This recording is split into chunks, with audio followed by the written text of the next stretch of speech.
Hello दोस्तों, कैसे हैं आप सब। स्वागत है आपका अपने यूट्यूब चैनल विजडम मैथमेटिक्स में। दोस्तों, पिछले वीडियो में हमने अर्थमेटिक प्रोग्रेशन के एक्सरसाइज 5.2 के क्वेश्चन नंबर 10 तक सोल्व कर लिया था और हम आज के वीडियो में उसके आगे के क्वेश्चन को सोल्व करेंगे। उससे पहले दोस्तों, आप अभी तक मेरे चैनल को सब्सक्राइब नहीं किए हैं तो प्लीज़ एक बार सब्सक्राइब कर दीजिए और बेल आइकन को प्रेस कर दीजिए ताकि मेरे वीडियो का कोई भी नोटिफिकेशन आप तक सबसे पहले पहुँचे और आप अपने पढ़ाई को अच्छे से कर सकें। तो चलिए दोस्तों, हम शुरू करते हैं आज का वीडियो। तो जो आज का आपका पहला प्रश्न है वो हम क्वेश्चन नंबर 11 को लेकर चलेंगे, क्योंकि क्वेश्चन नंबर 10 तक हम पिछले वीडियो में सोल्व कर चुके हैं। तो जो क्वेश्चन नंबर 11 है वो क्या कर रहा है, क्वेश्चन नंबर 11 को यहाँ पे देखिए। एपी दिया हुआ है हमारा क्या, 3, 15, 27 और 39 का कौन सा पद उसके 94वें पद से 132 अधिक होगा। क्वेश्चन क्या कह रहा है कि हमको एक एपी दिया हुआ है और पूछ रहा है कि कौन सा पद है जो उसके 94वें पद से 132 अधिक होगा। तो सबसे पहले हम 54वां पद निकाल लेंगे, उसके बाद उसको 132 में जोड़ देंगे। तो देखिए इसको हम कैसे सोल्व करेंगे, यहाँ पे हम आपको बताते हैं सोल्व करने के लिए। तो देखिए सबसे पहले हम यहाँ पे क्या करेंगे, पहले हम एपी लिखेंगे। तो जो हमारा एपी है वो क्या दिया हुआ है, 3, 15, 27, 39 डॉट डॉट डॉट ऐसे आगे बढ़ रहा है। अगर हम इसमें ए की बात करें जो कि आपका प्रथम पद होता है, इसमें अगर हम ए की बात करें जो आपका प्रथम पद है वो क्या है, 3 है। और अगर हम डी की बात करें तो वो होता है अगला पद माइनस पिछला पद, मतलब कि डी बराबर कितना है यहाँ पे, तो 12 है। ठीक है। अब क्वेश्चन बोला था कि 54वां पद, तो हम आपको बताए थे कि कोई सा पद हम कैसे लिखते हैं, उसको लिखने का एक तरीका होता है। यहाँ पे A54 बराबर क्या लिखेंगे, A54 बराबर लिखेंगे क्या, A प्लस 53D। कैसे लिखेंगे, A प्लस 53D। ये एक तरीका होता है हमको एपी के कोई पद लिखने का। ठीक है। तो यहाँ से अगर हम A54 लिखें तो क्या लिखेंगे, ए का मान कितना है 3 और 53 की जगह पर 53 और डी की जगह पर कितना है 12, कितना है 12। डी की जगह हमारा कितना है तो गुणे 53 गुणे 12, तो ये हो जाएगा A54 बराबर 3 प्लस, अगर 53 में 12 गुणा कीजिएगा तो ये जाएगा 636। ठीक है, कितना आएगा 636। अब देखिए अब आगे हम क्या करेंगे, यहाँ पे हो जाएगा A54 बराबर 636 प्लस 3 कितना हो गया, 36 3 39, तो कितना हो गया 639। तो ये हमारा 54वां पद आ गया। ठीक है। अब हमसे पूछ रहा है कि एपी का वो कौन सा पद होगा जो 94वें पद से 132 अधिक होगा। तो यहाँ हम क्या लिखेंगे, यहाँ लिखेंगे माना इस श्रेणी का एनवां पद, कौन सा पद, एनवां पद 94वें पद से, एनवां पद 94वें पद से 132 अधिक है। ठीक है। हम मान लिए कि माना कि एपी का एनवां पद 94वें पद से 132 अधिक है। तो अब देखिए हम आगे क्या लिखेंगे, तो यहाँ पे हम एनवां जो होता है एनवां सूत्र का फॉर्मूला उसको लगाएंगे। तो एनवां सूत्र का फॉर्मूला क्या होता है, वो होता है A plus N minus 1 into D. ठीक है, A plus N minus 1 into D. तो बराबर में क्या लिखेंगे कि 94वें पद से कितना अधिक है 132। तो यहाँ पे मेरा 54वां पद कितना आया था, वो आया था 639 से कितना अधिक है तो 132, तो 639 प्लस 132। ठीक है, ये 639 है, 639 प्लस 132। अब देखिए अब आगे क्या करेंगे, अब देखिए ये हो गया ए, तो ए का मान कितना है हमारा 3, एपी में ए का मान कितना था 3, एन माइनस 1, डी का मान कितना था 12। ये हो गया 639 प्लस 132 कितना हो गया 771। अब आगे इसको सोल्व करते हैं तो आगे क्या हो जाएगा n-1 बराबर, ये देखिए ये गुणा में है 12 तो इधर आएगा तो क्या हो जाएगा भागा में हो जाएगा, और ये 3 प्लस में है तो बराबर की साइड आएगा तो माइनस में हो जाएगा। तो ये हो जाएगा आपका 771 माइनस 3/12। ठीक है, अब देखिए अब इसको आगे हम क्या करेंगे, ये हो गया हमारा n-1 बराबर 771 और -3 कितना हो गया 768/12।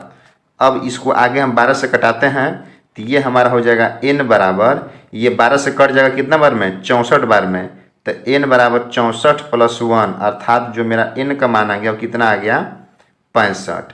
कि मतलब कि जो 65वां पद होगा हमारा वो 94वें पद से कितना अधिक होगा 132 अधिक होगा। तो हमसे वही पूछ रहा था कि एपी का कौन सा पद होगा जो 94वें पद से 132 अधिक होगा। तो एपी का जो 65वां पद होगा वो 94वें पद से 132 अधिक होगा।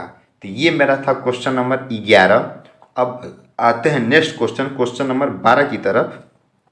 क्वेश्चन नंबर 12 आपका क्या कह रहा है कि दो समानांतर श्रेणी का सार्व अंतर समान है। ठीक है, मतलब जो d का मान है वो क्या है समान है।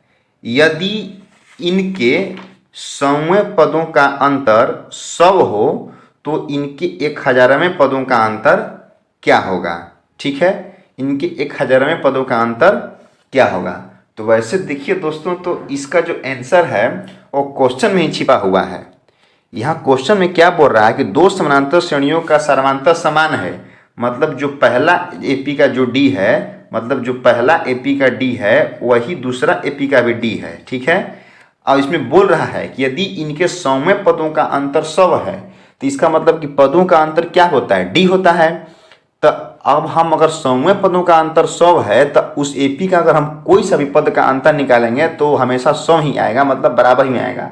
इसका मतलब कि इस क्वेश्चन का आंसर हमको 100 आना चाहिए। ठीक है, अब देखिए इसको हम कैसे सोल्व करते हैं, हम इसको सोल्व करके आपको बताते हैं। तो सबसे पहले हम क्या करेंगे, यहाँ पे हम मानेंगे। ठीक है, दो पहले हम एपी मानेंगे अलग अलग। यहाँ लिखेंगे माना दी गई श्रेणी है, माना दी गई श्रेणी है। पहला को हम मानते हैं ए प्लस डी, फिर ए प्लस 2d, फिर A plus 3d dot dot dot A plus n d। ठीक है, ये हमारा हो गया पहला एपी। और हम दूसरा एपी लिखते हैं। दूसरा एपी क्या हो गया ए, कैपिटल ले लेते हैं यहाँ पे ए प्लस डी समान है तो डी को हम डी ही लिखेंगे, ए प्लस 2d, फिर यहाँ पे ए प्लस 3d ऐसे dot dot dot A plus n d। ये हमारा हो गया दो एपी। अब इन दो एपी में हमको क्या बोला है कि जो इनका सार्व अंतर है वो क्या है समान है। ठीक है, मतलब इनका सार्व अंतर का अंतर कितना है 100 है, ये बोला है हमको। ठीक है, तो अगर हम एपी का अगर 100वां पद लिखें, अगर हम पहले वाले एपी का 100वां पद लिखें तो क्या लिखेंगे अगर हम 100 लिखें मतलब 100 लिखें तो उसको क्या लिखेंगे ए प्लस 99d। ठीक है, क्या लिखेंगे ए प्लस 99d। अगर हम ये नीचे वाले एपी का अगर 100वां पद लिखें तो उसको क्या लिखेंगे ए प्लस 99d, मतलब कैपिटल ए प्लस 99d। अब देखिए, अब क्वेश्चन हमको क्या बोला है कि जो इनका अंतर है वो कितना है 100 है। ठीक है, तो हम इनका पहले अंतर लिखते हैं। तो ए को क्या हो गया अंतर स्मॉल ए का 100वां पद माइनस बड़ा ए का 100वां पद बराबर कितना है स्मॉल ए का कितना है ए प्लस 99d और माइनस का ये कितना है ए प्लस मतलब कैपिटल ए प्लस 99d। ठीक है, ये हमारा है एपी का पदों का अंतर। अब देखिए, अब आगे हम इसको क्या करते हैं, मान रख देते हैं। 100वें पदों का अंतर क्वेश्चन में कितना दिया हुआ था कि 100 है। ठीक है, दोनों एपी के 100वें पदों का अंतर 100 है। तो ये 100वां पद हो गया और इसका अंतर 100 हो गया। ये हो गया आपका ए प्लस 99 डी, और ये हो जाएगा माइनस का ए और माइनस का 99 डी। तो यहाँ से देखिए तो कुछ करता हुआ दिख रहा है आपको, क्या करता हुआ दिख रहा है देख लीजिए। यहाँ से देखिए, यहाँ से 99 डी और यहाँ से 99 डी कट जाएगा। ठीक है, तो अब देखिए आगे क्या आएगा, आगे हो गया 100 बराबर स्मॉल ए, यहाँ ए है, small A minus capital A. ठीक है, इसको हम समीकरण 1 मान लेते हैं। अब आगे देखिए, अब आगे क्वेश्चन में क्या कह रहा है कि जो इनका 1000वां पद है उसका अंतर क्या होगा, हमको वही क्वेश्चन में ज्ञात करना है। तो यहाँ लिखेंगे ए 1000 माइनस कैपिटल ए 1000, मतलब दोनों एपी का 1000वां पद क्या होगा, एक एपी का 1000वां पद हो जाएगा ए प्लस 999 डी और माइनस एक हो जाएगा कैपिटल ए प्लस 999 डी। यहाँ आपको बात समझ में आई कि नहीं आई? हमको 1000वां पद लिखना है, तो 1000वां पद कैसे लिखेंगे, ए प्लस 1000 से एक कम डी, मतलब ए प्लस 999 डी। तो कैपिटल ए मतलब ऊपरा वाला, जो ऊपर वाला था एपी हमारा स्मॉल ए का, तो उसका हो गया ये, और जो मेरा नीचे वाला था कैपिटल ए वाला एपी, तो उसका हो गया ये वाला। तो दोनों का अंतर हमको ज्ञात करना है कि दोनों का अंतर हमारा क्या होगा। तो अब देखिए, अब यहाँ पे क्या रखेंगे, ये हो गया हमारा ए 1000 माइनस कैपिटल ए 1000 बराबर ये हो गया ए प्लस 999 डी, ये हो जाएगा माइनस ए और ये भी हो जाएगा माइनस का 999 डी। ठीक है, इतना बात समझ में आ गया। अब यहाँ से हमको कुछ कटता हुआ दिख रहा है, वो क्या, प्लस का 999 डी और माइनस का 999 डी। अब आगे देखिए, आगे हो जाएगा ए 1000 माइनस कैपिटल ए 1000, मतलब कि इनके 1000 में पद का अंतर चल रहा है, ये वो कितना आ गया, ए माइनस कैपिटल ए। तो अब देखिए समीकरण 1 से हमारा जो ए माइनस कैपिटल ए का मान है वो कितना है, 100 है। ठीक है, तो हम समीकरण 1 से मान रख देते हैं। ठीक है, तो यहाँ लिखेंगे समीकरण 1 का मान रखने पर, तो समीकरण 1 में capital A minus small A minus capital A का मान कितना है, तो 100 है। तो यहाँ क्या लिखेंगे कि स्मॉल ए का 1000वां पद माइनस कैपिटल ए का 1000वां पद का अंतर कितना है, तो 100 है। तो हमसे क्वेश्चन में यही पूछा था कि इनके 1000वें पद का अंतर कितना होगा, तो 100 आएगा, और हमने आपको स्टार्टिंग में बोल दिया था कि इसका आंसर 100 आना चाहिए। ठीक है, तो अब हम चलते हैं नेक्स्ट क्वेश्चन, क्वेश्चन नंबर 13 की तरफ। तो क्वेश्चन नंबर 13 आपका क्या कह रहा है कि 3 अंकों वाली कितने संख्याएं 7 से विभाजित हैं। 3 अंकों वाली कितने संख्याएं 7 से विभाजित हैं। ठीक है, तो ये क्वेश्चन आपको अच्छा क्वेश्चन है। ये क्वेश्चन कंपटीशन में बहुत ज़्यादा पूछता है, और आपके बोर्ड के जो एग्जाम होता है, जो बुक है, उसमें भी ये क्वेश्चन आपका एक दिया हुआ है। ऐसा एक और क्वेश्चन है जो कि आपका नेक्स्ट क्वेश्चन, क्वेश्चन नंबर 14 है। तो पहले हम इसको देखते हैं कि 3 अंकों वाली कितने संख्याएं 7 से विभाजित हैं। तो देखिए इसको हम कैसे सोल्व करेंगे। सबसे पहले हम निकालेंगे कि 3 अंकों की संख्या जो सबसे छोटी है वो कौन सी है जो कि 7 से विभाजित है। तो सबसे पहले हम 100 को लेंगे, तो 100 7 से नहीं कटेगा, 101 भी 7 से नहीं कटेगा, 102 भी नहीं कटेगा, 103 भी नहीं कटेगा। हमारा 105 है जो कि हमारा 7 से कटेगा। तो अगर हम एपी लिखना चाहें तो जो मेरा पहला पद आएगा वो कितना आएगा, 105। तो 105 के बाद अब इसमें 7 जोड़ दीजिए, 112। अगला 119, ऐसी डॉट डॉट डॉट। तो हमारा 3 अंकों की सबसे बड़ी संख्या क्या होती है? तो 999। तो 999 के अगर नज़दीक हम देखें तो ये आपका 994 जो है वो 7 से कटेगा। ठीक है, ये हमारा 3 अंकों की सबसे बड़ी संख्या हो गया जो 7 से कटेगा, और ये मेरा 3 अंकों की सबसे छोटी संख्या हो गया जो 7 से कटेगा। तो हमारा एपी का ये हमारा एक तरह से देखें तो एपी मिल गया, क्योंकि इनके पदों का अंतर कितना है? 7 है। मेन चीज़ यही था लिखना। इसको एक बार और समझिए आप। 3 अंकों की सबसे छोटी संख्या कितनी होती है? 100। तो हमको बोला था कि 3 अंकों की ऐसी कितनी संख्या है जो 7 से विभाजित हैं। तो हम 100 को लेकर चले, तो पहले 100 था तो 100 नहीं कटेगा, 101 भी नहीं कटेगा, 102 भी नहीं कटेगा, 103 भी नहीं कटेगा, 104 भी नहीं कटेगा, आकर हमारा 105 कटेगा। मतलब 105 3 अंकों की सबसे छोटी संख्या है जो 7 से कटेगी। तो अब अगला कौन सी कटेगी? तो उसमें 7 जोड़ देंगे तो 112। अगला कौन कटेगी? तो 119। ऐसे ही आगे बढ़ेंगे। अब अगर हम सबसे अंतिम में चलें तो सबसे अंतिम में 3 अंकों की जो सबसे बड़ी संख्या है वो क्या है? 999 है। तो 999 हमारा 3 से नहीं कटेगा, 98 भी नहीं कटेगा, 97 भी नहीं कटेगा।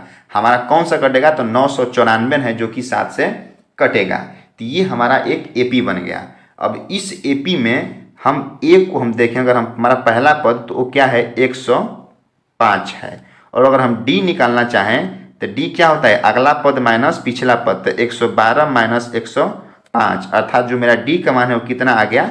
7। ठीक है, हमको ए मिल गया और डी मिल गया। और हमको यहाँ पे एक चीज़ और है, मतलब ए एन भी हमको पता है। मतलब कि इस एपी में जो इसका लास्ट पद है, मतलब एनवा पद है, वो कितना है? 994।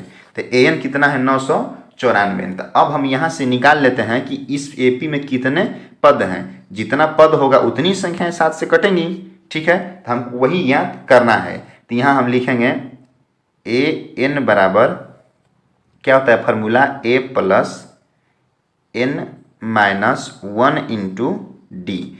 तो ए एन कितना है आपका? 994 बराबर ए का मान कितना है आपका? वो कितना है? 105 plus N minus 1 into d का मान कितना है? 7 है। ठीक है, तो अब देखिए, अब यहाँ से अगर हम निकालना चाहें तो हम 994 माइनस 105 बराबर n माइनस 1 इंटू 7। तो ये हमारा घट के कितना आ जाएगा? 889 बराबर n माइनस 1 इंटू 7। अब देखिए, अब यहाँ से हमारा आ जाएगा 889 बटा में 7 आ जाएगा, हो जाएगा इधर तो बराबर की साइड, और इधर हो जाएगा n, इधर क्या हो जाएगा? n minus 1। ठीक है, अब इसको हम कटाते हैं 889 को 7 से, तो ये कितने बार में कट जाएगा? ये कट जाएगा आपका 127 बार में, और ये माइनस 1 को बराबर किधर लाएंगे तो हो जाएगा प्लस का 1 बराबर कितना हो जाएगा? n। तो हमारा जो n का मान है वो कितना आ गया? 128। मतलब ऐसे 128 संख्याएं हैं 3 अंकों की सबसे बड़ी संख्या में कि जो कि 7 से विभाजित हो जाएंगी। तो ये था आपका क्वेश्चन नंबर 13। ठीक है, अब आते हैं हम नेक्स्ट क्वेश्चन, क्वेश्चन नंबर 14 की तरफ। तो क्वेश्चन नंबर 14 आपका क्या कहता है? 10 और 250 के बीच 5 के कितने गुणज हैं? क्या कह रहा है कि 10 और 250 के बीच 5 के कितने गुणज हैं? ठीक है, तो यहाँ पे गुणज कहने का मतलब यही होता है कि मतलब कि 10 और 250 के बीच ऐसी कितनी संख्या हैं जो 4 से क्या होंगी? पूर्णतः कट जाएंगी। जो संख्या किसी संख्या से कट जाती है वो संख्या उस संख्या का गुणज कहलाता है। ठीक है, तो अब देखिए इसको हम कैसे सोल्व करेंगे। तो सबसे पहले हम इसमें क्या लिखेंगे कि हम एपी का निर्माण करेंगे। ठीक है, तो एपी का हम कैसे निर्माण करेंगे? बोल रहा है कि सबसे छोटी, क्वेश्चन में क्या बोल रहा था कि 10 और 250 के बीच। ठीक है, हमको 10 और 250 के बीच ही बात करना है। 4 से सब कितनी संख्या विभाजित होंगी? तो अगर हम 10 से ऊपर चलें तो 10 तो हमारा 4 से नहीं कटेगा, 11 भी नहीं कटेगा। कौन कट रहा है? तो 12 कट रहा है। तो अगर हम एपी लिखें तो पहला पद क्या होगा? 12 होगा। दूसरा पद क्या होगा? 12 4 16, तीसरा 16 4 20। ऐसे ही करते करते आगे बढ़ेगा। अब हम पहुँचेंगे लास्ट में 250। तो 250 4 से नहीं कटेगा, 249 भी नहीं कटेगा। कौन कटेगा? तो 248, मतलब 248 जो है लास्ट में एपी का पद, मतलब 250 से के अंदर वो है हमारा 4 से कटेगा। तो ये हमारा एपी बन गया। एक बार इसको और समझिए अच्छे से। हमको क्वेश्चन में बोला था कि 10 और 250 के बीच ऐसी कितनी संख्या हैं जो 4 के गुणज हैं। तो गुणज कहने का मतलब होता है कि वो 4 से विभाजित हो जाएंगी पूरी से पूरी तरह। तो हम सबसे पहले 10 को देखें तो 10 नहीं कटेगा 4 से, 11 भी नहीं कटेगा, 12 हमारा 4 से डिवाइड हो जाएगा। तो सबसे पहली संख्या हमारा कितना हो गया? 12। फिर अगला 12 4 16, फिर 16 4 20, ऐसे करते करते आगे बढ़ते गए। तो अब हमको 250 तक पहुंचना था। तो 250 हमारा 4 से नहीं कटेगा, 249 भी नहीं कटेगा। कौन कटेगा? तो 248। ठीक है।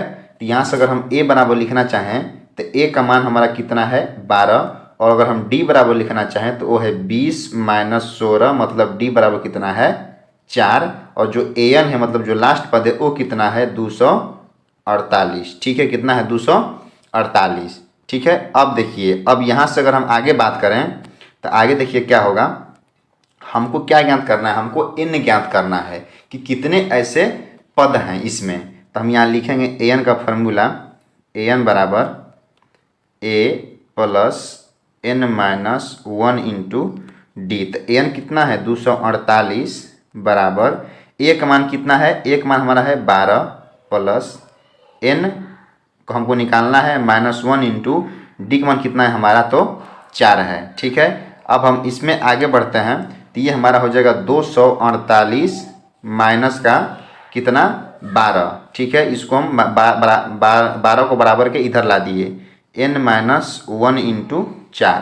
तो ये हमारा जाएगा 236 बटा में 4। 4 हमारा भागा में हो गया, गुणा में था उधर तो बराबर के उस साइड, तो बराबर की साइड किसका काची हो गया? भागा में हो गया।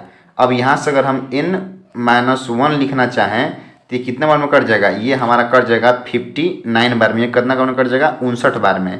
तो यहाँ से अगर हम n बराबर निकालना चाहें तो हो जाएगा 59 प्लस का 1, मतलब कितना हो जाएगा? 60। तो हमारा n बराबर कितना आ गया? 60। मतलब कि ऐसी 60 संख्याएं हैं 10 और 250 के बीच में कि जो 4 से पूर्णतः कट जाएंगी। ठीक है। तो ये मेरा क्वेश्चन नंबर 14 था। अब आते हैं नेक्स्ट क्वेश्चन, क्वेश्चन नंबर 15 की तरफ, जो कि आज आपका लास्ट क्वेश्चन होगा। इससे आगे क्वेश्चन को हम अगले वीडियो में आपको बताएंगे। तब ये क्वेश्चन क्या कह रहा है कि n के किस मान के लिए दोनों समानांतर श्रेणियाँ 63 65 67 डॉट डॉट डॉट और 3 10 17 के nवें पद बराबर होंगे। तो ये हमारा क्वेश्चन क्या बोल रहा है कि n के किस मान के लिए, मतलब हमको क्वेश्चन में n बराबर निकालना है। ये तो फिक्स है, दोनों समानांतर श्रेणियाँ के nवें पद बराबर होंगे। मतलब क्वेश्चन में हमको एक चीज़ और दे दिया है कि ये दोनों समानांतर श्रेणी के जो nवां पद होंगे वो क्या होंगे? आपस में बराबर होंगे। तो चलिए देखिए इसको हम कैसे सोल्व करेंगे। तो इसको सोल्व करने के लिए सबसे पहले हम क्या करेंगे कि हम दोनों एपी को बारी बारी करके देखेंगे। तो हमारा जो पहला एपी है, यहाँ लिखेंगे पहली एपी, वो क्या है? 63, फिर 65, फिर 67 डॉट डॉट जैसे आगे बढ़ रहा है। तो इसमें ए बराबर हमारा क्या है? 63। और डी बराबर क्या है? डी बराबर हम निकालना चाहें तो डी बराबर हो गया 65 माइनस का 63। तो कितना आ जाएगा? तो यहाँ पे हमारा डी का मान कितना आ गया? वो हमारा आ गया 2। ठीक है, कितना आ गया? 2। अब आगे हम क्या देखेंगे? अब हम आगे इस एपी का एनवां पद निकालेंगे। तो यहाँ लिखेंगे ए एन बराबर A plus N minus 1 into D. ठीक है। तो यहाँ से अगर हम एनवां पद लिखें तो क्या लिखेंगे? ए एन बराबर जो ए का मान है हमारा कितना है? 63 plus N minus 1 into d का मान कितना है? 2। तो ये हो गया हमारा समीकरण नंबर 1। अब दूसरा एपी पर चलते हैं, जो कि आपका दूसरी एपी दिया हुआ है। तो हम यहाँ लिखेंगे दूसरा, मतलब दूसरी एपी। तो दूसरी एपी आपको कितना है? वो है 3 10 फिर 17। ठीक है, ऐसे आगे बढ़ रहा है। तो यहाँ जो हमारा ए बराबर है वो कितना है? 3 है। डी बराबर कितना हो गया? 10 माइनस 3, मतलब डी बराबर कितना हो गया हमारा? 7। ठीक है, तो हमको ए मिल गया और डी मिल गया। तो अब हम यहाँ से ए एन निकाल सकते हैं। तो एन क्या हो गया? A plus N minus 1 into D. तो कितना हो गया 3 plus n minus 1 into D हो गया हमारा समीकरण नंबर 2। और क्वेश्चन में हमको एक बात बोला था कि जो इनका nवां पद है आपस में वो क्या है, बराबर हैं। तो हम इनके nवें पद दोनों को समीकरणों को बराबर करते हैं। ठीक है, यहाँ क्या लिखेंगे, यहाँ लिखेंगे प्रश्न से, क्या लिखेंगे nवां, लिखेंगे प्रश्न से nवां पद बराबर हैं। ठीक है दोस्तों, एग्जाम में ये सभी बातें लिखना आपके लिए बहुत ज़रूरी है, क्योंकि यही सब नंबर जो है वो नंबर लाने के लिए एक पॉइंट बनता है आपको। तो ये सब लिखना आप नहीं भूलिएगा एग्जाम में। ठीक है, तो यहाँ पे देखिए, यहाँ पे nवां पद एक का कितना आया था, वो आया था 63 plus n minus 1 into n minus 1 into d का मान कितना था वहाँ पे 2। और जो मेरा दूसरा एपी है वो क्या था, उसका नवा पद क्या था 3 plus n minus 1 into d का मान कितना था 7। ठीक है, जो कि यहाँ पर आपको दिख रहा है। ठीक है, अब यहाँ पे आगे देखिए, ये हो गया हमारा 63 प्लस 2 से गुणा कर देते हैं तो ये हो जाएगा 2n माइनस का 2 बराबर 3 प्लस 7 से गुणा कर देते हैं तो 7n माइनस का 7। अब देखिए, अब आगे हम इसको क्या लिखेंगे, ये हो जाएगा हमारा 63, ठीक है, माइनस का 2, और ये 3 जो प्लस में उसको बराबर कराएंगे तो हो जाएगा माइनस का 3, और ये माइनस का 7 हो जाएगा प्लस का 7 बराबर प्लस का हो जाएगा 7। अब यहाँ पे हम बराबर के इस साइड 7n है तो 7n, और इस 2n को हम बराबर के उस साइड ले जाते हैं तो कितना हो जाएगा माइनस का 2n। तो ये हमारा कितना आ जाएगा, ये जगह हमारा 65 बराबर कितना हो जाएगा 5n। तो यहाँ से n बराबर निकालेंगे तो कितना निकल जाएगा, वो हो जाएगा n बराबर 13 5 65 मतलब 13। मतलब कि जो AP का 13वां पद होगा इन दोनों AP का वो क्या होगा, आपस में बराबर होगा। ठीक है, तो ये था मेरा क्वेश्चन नंबर 15। अब इसमें कुछ क्वेश्चन और बचे हुए हैं तो हम उसको अब वीडियो के नेक्स्ट पार्ट में करेंगे, ताकि आपको भी इतना क्वेश्चन तब तक रिवीजन आप कर लीजिए। ठीक है दोस्तों, तो अब हम मिलते हैं नेक्स्ट वीडियो में, तब तक के लिए जय हिंद, गुड नाइट।